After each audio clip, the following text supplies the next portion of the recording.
ahead. Builders, what are builders doing? What have you been seeing? So in the last week, I came across one with a viewer actually as well. And I won't mention the builder and I won't mention the community because I don't think that's appropriate. But, I think that's something you need to watch out for everywhere. The builder sent the contract over and, they're anti-investor. They pretty much want to tell you everything you can and can't do for literally ever for your house now. And I'm not joking.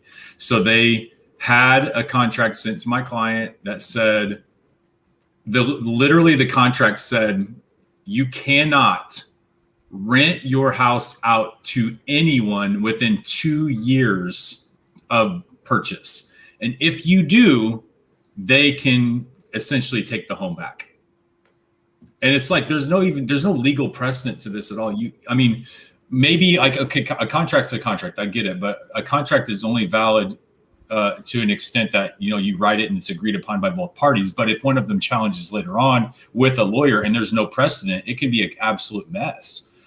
To my knowledge, I don't believe that there's any precedent that says once a home goes into deed that the previous rights to that, unless exclusively in like deed restrictions or something. So this to me was absolutely ridiculous that they're doing this now. And this was not meant, they don't mention these things. They just say, hey, we're not going to sell to an investor. They don't say, we're going to rip this contract out from under you. We're going to take it back even before you close. They said, look, another phrase in this contract said, if there is any disagreement, they just used the word disagreement. Yep. If there's any disagreement between the buyer and the builder can immediately cancel the contract. That's ridiculous. What does that even mean? This is something I talked about in another video on my channel, is that, yes, there is verbiage. So, like there's escalation clauses now, right? So they can say at any point, or at certain points in a contract where they can go, hey, by the way, we're raising the price X amount of dollars because prices went up. Sorry. And if you don't agree to it, then they will just give your earnest money back and put it back on the market and sell for way more. Well, here's what I don't disagree. They don't have to. They don't actually have to. Well, some of a contract I read this weekend said that they would give earnest money back. But yes, you are correct. I don't think all of them will. And here's the other bullshit is that if you say you do, guess how long it takes to get that earnest money back? Because I had to back out of a milestone myself and got my earnest money back because they messed up. What's that? It took 60+ days to get my money back. Yeah, no doubt about it. 60+ days. My $5,000 just sat there. Silver asked this. He said, isn't the clause very close to not having investors buy in their own development? Yes, but also I'm listing a house that my client purchased brand new from a builder in November. And guess what? Her husband got a transfer request to go to the Midwest, and he has to take it because financially it's the best reason. They're less than 12 months ownership in the home and less than 2 years, certainly. So they're going to have to pay capital gains on that. Under normal circumstances, I would have the conversation with them like, hey, let's run the equation that says if you were to rent this home for a period of time, how much could you save in having to pay these extra taxes? They should be able to, in a circumstance like that, be able to rent their home out till they get past the capital gains mark, then sell their home and save a lot in taxes. According to this contract, they would lose the home if they had to make that decision. Tell me how that is fair. The question is, when you say lose the home, I have no idea how this would actually play out. But does that mean that the deed just transfers back to the original owner, or does that mean that the original owner? Yeah, they would have to buy you out. They would have to something. Yeah, something that, it's still not right. It just, I'm really curious if anybody's ever gone through that. I've never seen that. It sounds really similar. There's a subsidy program in Austin, and it's for affordable housing. And they're set up very similar. And it sounds like they're almost like mirroring some of that, which granted you get an incentive, right? It's like, hey, we're giving you an incentive to buy. This has to stay primary. And if you ever want to resell, you don't make money off of any equity and you have to sell back to us. Mm-hmm. And those are the requirements for that program. But they're giving you something. So that's the BS of it. At what price do you sell it back to them? Because they're going to turn around and make money on it. Oh, man, I'm getting worked up right now. That's the key, right? They want to do that. That's an investment. That's a long play. I was just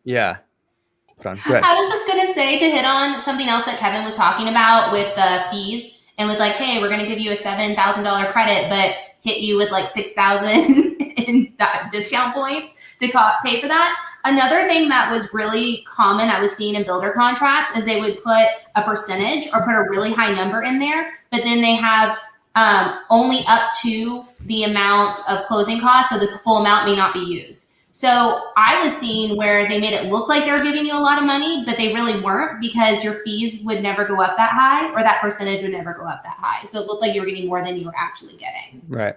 Oh, by the way, this same lender or the same builder gave my clients who have a home there that's almost finished. They said, we don't know when it's done. We don't know when it's done. We don't know when it's done. We don't know when it's done. So my clients are like, hey, what should we do? I said, well, generally we're probably like maybe 60 days away. So you should probably get your pre-approval. Next week, the builder says, okay, we got a date.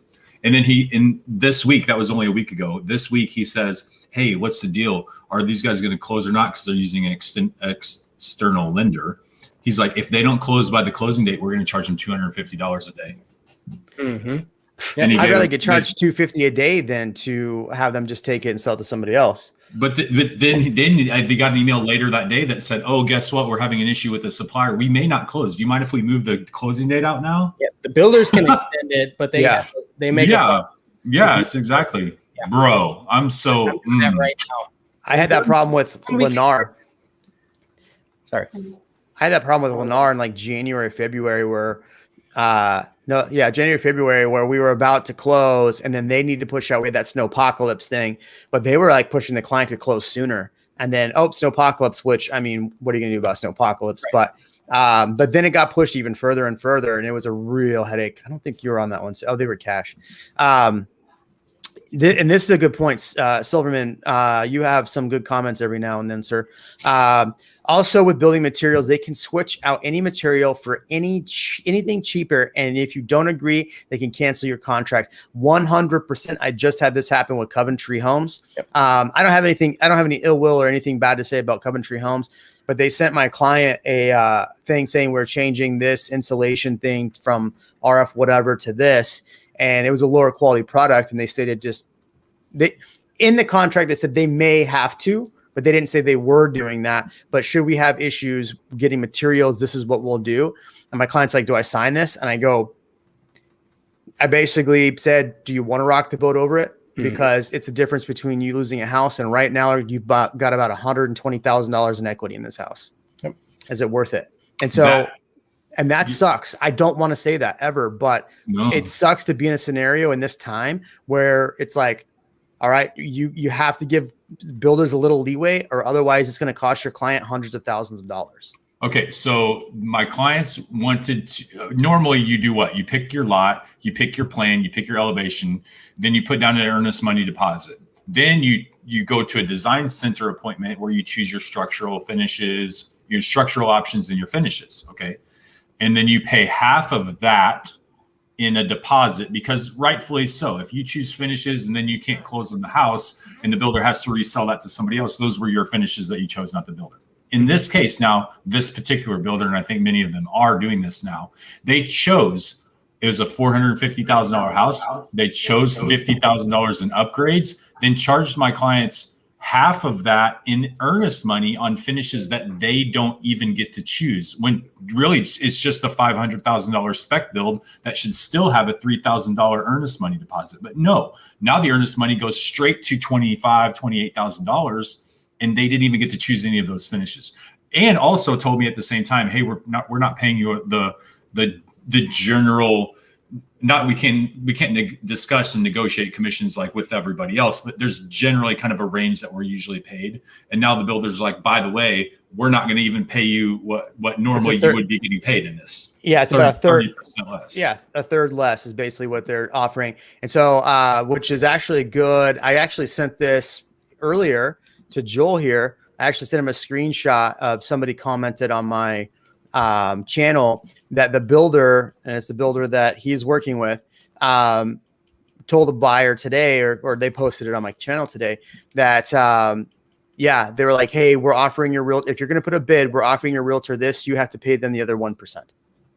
Like, so not only as a buyer are you bidding and paying way over what the list price is, you're now going to have to pay your realtor a fee. Now, obviously, you're going to have to talk to your realtor about that. But but that's kind of ridiculous to say, hey, look, this is all on you as a buyer now because we have so much leverage. I can't wait for this leverage that they have to start going down, because they are going to be crying for Sarah's help, They're going to be crying for Ian's help. They're going to be crying for Kevin's help. They're going to be crying for my help. And they're going to be crying for all these buyers to come back. Now go back to the material costs. So think about this as a buyer. I just want to throw this out there. Think about this as a buyer. You're having to pay all these arbitrary costs that they're saying. They're not saying like, hey, the price for this commodity went up X, so we're having to raise your price X. They're just saying we have price increases of X. What happens if those go down? Right? Let's say those commodity costs, all of a sudden, all those lumber costs go down 50% tomorrow. Do you think those prices on those homes come down tomorrow? Do you get 50% less on the fees? No. The builder is making all the extra money on this. They're padding, they're arbitrarily holding down supply. So you as the buyer, as the customer, are paying whatever absorbent amount they want because they know they can get away with it. And you are paying and padding their pockets because they're holding down supply. Now, are they making as much money? No, they're not, probably, because they're arbitrarily holding down supply. Now, look, there are restrictions with lumber costs. People are going to give me a hard time because, oh, builders do have a hard time getting commodities, trade wars, all that bull crap. But look, they're padding their bottom dollar. They're taking away from realtors. They're taking away from the buyers, and they're doing like the crap like Kevin just said, which drives me insane. What customer service is that? Thanks for watching this short of the REALMigos podcast. For more live streams, hit here. For more clips, hit here. We'll catch you on the next one.